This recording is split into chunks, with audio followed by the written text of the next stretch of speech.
دوستو، خدا ان کی تعریف اور اس کی ستائش ہو. اور کیسے ہیں آپ سب لوگ؟ خدا ان کا فضل اور اس کا اطمینان آپ سب لوگوں کو حاصل ہوتا رہے. خدا ان کے جلال میں محفوظ رہیے. اور میں خدا کا خادم پادری سلمان یوسف آپ سب لوگوں کی خدمت میں سلام عرض کرتا ہوں، اور اس کے ساتھ ساتھ آپ سب لوگوں کو مارننگ ڈیووشن میں خوش آمدید کہتا ہوں. اور آئیے اپنے سروں کو خدا ان کے حضور جھکائیں اور دعا کریں. خدا باپ، خدا بیٹے اور خدا روح القدس کے نام میں آمین. پروردگار مہربان زندہ جلالی آسمانی باپ، ہم تیرا شکر بجا لاتے ہیں کہ تو عظیم اور برحق ہے. خداوند تیرے جلال اور تیرے فضل کی قدرت کے وسیلے سے دیکھ خداوند ہم تیرے حضور میں حاضر تجھے عزت و جلال دیتے ہیں، اور اپنے دن کا آغاز تیرے پاک اور خوبصورت نام کے وسیلے سے کرتے ہیں، یسوع کے نام میں آمین آمین. خدا ان کی پرستش اور اس کی تعظیم کرتے ہیں دوستو.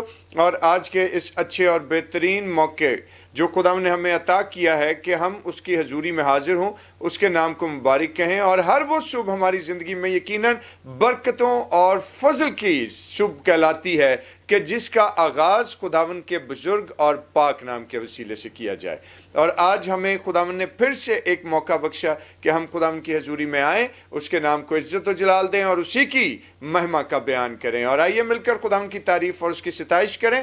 اور ایک بڑا ہی خوبصورت گیت جو ہم سبوں کو آتا بھی ہے، مل کر خداوند کے جلال کے لیے خداوند اپنے لوگوں میں آیا ہے، پاک روح کا پہرا ہر سو چھایا ہے. اور آئیے مل کر خداوند کی تعریف اور اس کی حمد کریں. پریز دی لارڈ.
گزاری کرتے ہیں اس خوبصورت گیت کے لیے. اور خدا ان کا کلام ہمیں یہی بات سکھاتا ہے کہ ہر متنفس جو اس جہان میں ہے، زمین پر ہے، اس کا کام کیا ہے کہ وہ خداوند کے نام کی حمد کرے اور اسی کی تعریف کرے. اور پریز دی لارڈ, اس دن کے آغاز میں, صبح کے آغاز میں ہم بھی خدا ان کے نام کو عزت و جلال دیتے ہیں اور خدا ان کی تعریف کرتے ہیں. پریز دی لارڈ. اس سے اچھا وقت اور کوئی ہماری زندگی میں ہو نہیں سکتا. اور دوستو, وقت ہے کہ ہم خدا ان کے بزرگ کلام کی تلاوت کی طرف چلیں. اور آج ہمارے ساتھ ہمارے بھائی جاوید اختر صاحب موجود ہیں, اور آج ہم اپنے بھائی جاوید اختر کے وسیلے سے خدا ان کے زندہ پاک کلام کی تلاوت کو سنیں گے. مقدس یعقوب کا عام خط, اس کا 5واں باب اور اس کی 8ویں آیت. تم بھی صبر کرو اور اپنے دلوں کو مضبوط رکھو, کیونکہ خداوند کی آمد قریب ہے. آمین. ٹھیک ہے بھائی. خدا ان کے بزرگ کلام کا پڑھا اور سنا جانا ہم سبوں کے لیے تقویت کا باعث ہو. اور آئیے اپنے سروں کو خدا ان کے حضور جھکائیں اور دعا کریں. خدا رحیم, مہربان, قدوس, زندہ آسمانی باپ, ہم تیرا شکر بجا لاتے ہیں اور التجا کرتے ہیں کہ تو اپنی حکمت اور اپنے فہم و فراست سے ہم سبوں کو آراستہ کر, تاکہ تیرے کلام اقدس پر غور کریں اور خدا اس کو اپنی زندگی کا حصہ ٹھہرائیں. یسوع کے نام میں آمین. آمین. خدا ان کا شکر اور اس کی تعریف کرتے ہیں. دوستو, خدا کے ایک بہت بڑے خادم جان ٹمر مین نے اپنی سوانح عمری میں اپنے زندگی سے تعلق رکھنے والی ایک بڑی خوبصورت داستان کا بیان کیا. اور اس داستان کا مطلب کیا تھا کہ وہ یہ سمجھانا چاہتے تھے لوگوں کو کہ حقیقت میں جو صبر و تحمل ہے اس کا ہماری زندگی میں کتنا بڑا کردار ہے. جان ٹمر مین اپنی ایک کتاب میں یہ لکھتے ہیں کہ جب وہ ابھی لڑکپن کی حالت میں تھے تو ان کے والدین, کرسمس سیزن چل رہا تھا اور ان کے والدین 24th نائٹ کو ان کے لیے بہت سارے گفٹس لے کر آئے. اور انہوں نے یہ سوچا, والدین نے, کہ یہ گفٹس جو ہیں یہ صبح ہم جان کو دیں گے. لیکن جان کو پتہ لگ گیا کہ اس کے والدین جو ہیں وہ بہت سارے گفٹس لے کر اس کے لیے آئے ہیں. اور وہ کمروں میں تلاش کرنے لگا, گھر میں دیکھنے لگا کہ کہاں ہے. اور تب جان کی والدہ نے کیا کیا, انہوں نے کہا کہ یہ تو اسی ایکسائٹمنٹ میں رات بھر سوئے گا نہیں. تو انہوں نے وہ سارے گفٹ جو ہیں وہ گھر سے ملحقہ ایک سٹور روم میں چھپا دیا. اور جان کو کسی طرح علم ہوا کہ وہ سارے گفٹ جو میرے والدین لے کر آئے ہیں, جو میرے پیرنٹس میرے لیے لے کر آئے ہیں, وہ سب ایک سٹور روم میں جو گھر سے ملحقہ ہے وہاں پر انہوں نے رکھ دیے ہیں. جان جلدی جلدی اپنے بستر سے نکلا. سرد رات اور یخ بستہ ہوا چل رہی تھی, اور وہ کھڑکی سے پھلانگ کر اس سٹور روم میں چلا گیا اور جا کر وہ کھڑکیاں دروازے کھول کر اور ادھر ادھر ہاتھ مارنے لگا اور گفٹ تلاش کرنے لگا. خیر, گفٹ تو اس کو مل گئے, لیکن جب اس نے سٹور روم کی کھڑکیاں اور دروازے کھول دیے تو سرد ہوا مسلسل اندر آنے کے سبب سے جان 24th نائٹ کو ہی بیمار پڑ گئے.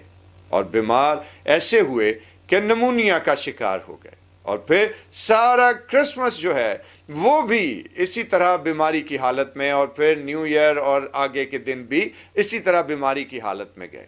اور جان نے اپنی اس سوانح عمری میں جو نتیجہ اپنے اس داستان سے اخذ کیا, اور انہوں نے یہ بات تحریر کی اس کے آخر میں کہ یقیناً ہم جب اپنا صبر و تحمل کھو دیتے ہیں تو زندگی میں اس کی قیمت پھر ہمیں ضرور چکانی پڑتی ہے. اور دوستو, کئی دفعہ ہم بھی ایسے ہی کرتے ہیں. بائبل مقدس میں خدا کے کیے گئے, خدا کے تحریر کردہ بہت سارے وعدے ہیں ہمارے لیے, لیکن ہم یہ سوچتے ہیں کہ یہ وعدے جو بائبل مقدس میں پیدائش سے لے کر اور مکاشفہ تک ہیں, یہ سب وعدے آنن فانن ہماری زندگی میں پورے ہو جانے چاہیے. اور ہم اس کے لیے توقف ہی نہیں کرتے, انتظار نہیں کرتے, کیونکہ یاد رکھیے کہ خدا ہے, وہ کوئی انسان نہیں کہ اپنا ارادہ بدل دے. جو الفاظ خدا کی زبان مبارکہ سے ادا ہوتے ہیں, خدا اپنے ہر ایک الفاظ, اپنے ہر ایک خیال کو پورا کرتا ہے. اور جب اس نے بہت سارے ڈھیروں وعدے ہمارے ساتھ کر دیے, ہماری زندگیوں کے لیے اس نے وعدے رکھ دیے, تو پھر ہمیں ان وعدوں کو ون بائی ون اپنی زندگی میں لینے کی ضرورت ہے, لیکن صبر اور تحمل کے ساتھ. کیونکہ یاد رکھیے کہ جب ہم صبر و تحمل کا دامن ہاتھ سے چھوڑیں گے تو یقیناً اس کا نقصان ہی ہمیں اٹھانا پڑے گا. اور دوستو, ایک بہت ہی خوبصورت مثال مجھے یوں یاد آتی ہے کہ ایک نوجوان جو